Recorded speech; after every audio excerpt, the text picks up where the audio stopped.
Mark chapter 7.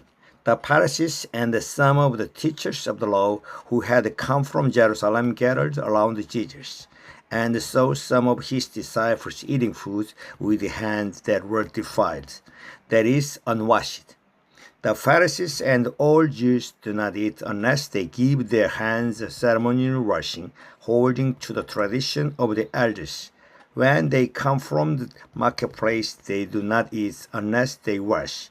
And they observed many other traditions, such as the washing of cups, pitchers, and castles. So the Pharisees and teachers of the law asked Jesus, "Why don't your disciples live according to the tradition of the elders instead of eating their food with defiled hands?"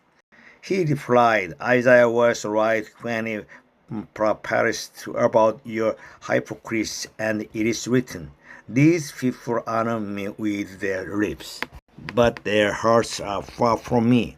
They worship me in vain. Their teachings are mere human rules. You have let go of commands of God and are holding on to human traditions." And he continued, "You have a fine way of setting aside the commands of God in order to observe your own traditions. For Moses said, 'Honor your father and mother,' and anyone who curses their father or mother is to be put to death.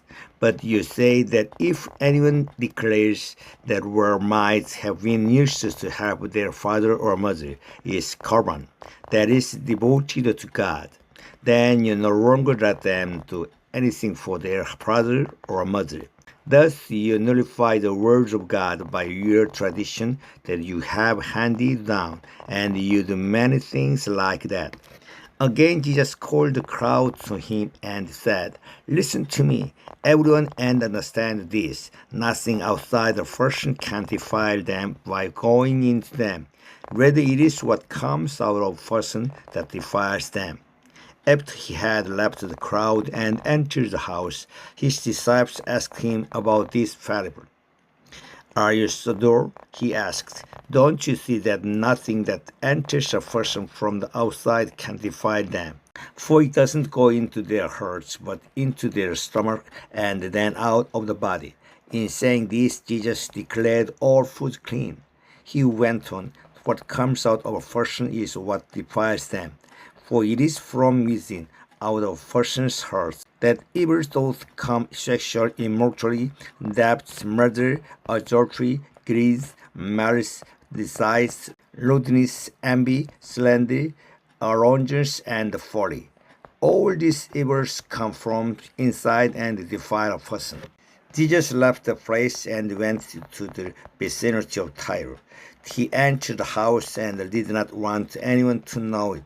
Yet he could not keep his presence a secret. In fact, as soon as she heard about him, a woman whose little daughter was possessed by an impure spirit came and fell at his feet. The woman was a Greek, born in Syrian Phoenicia. She begged Jesus to drive the demon out of her daughter. "First, let the children eat all they want," he told her, "for it is not right to take the children's bread and toss it to the dogs." "Lord," she replied, "even the dogs under the table eat the children's crumbs." Then he told her, "For such a reply you may go. The demon has left your daughter." She went home and found the child lying on the bed and the demon gone.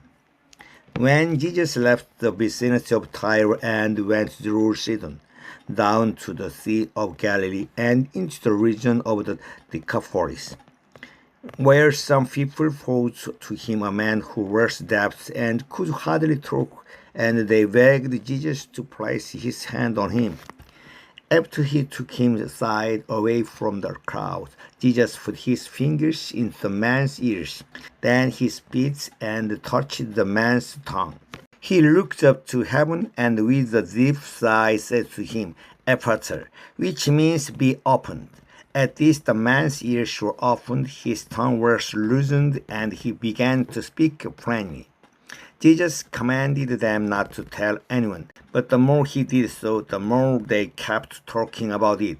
People were overwhelmed with amazement. He has done everything well, they said. He even makes the deaf hear and the mute speak.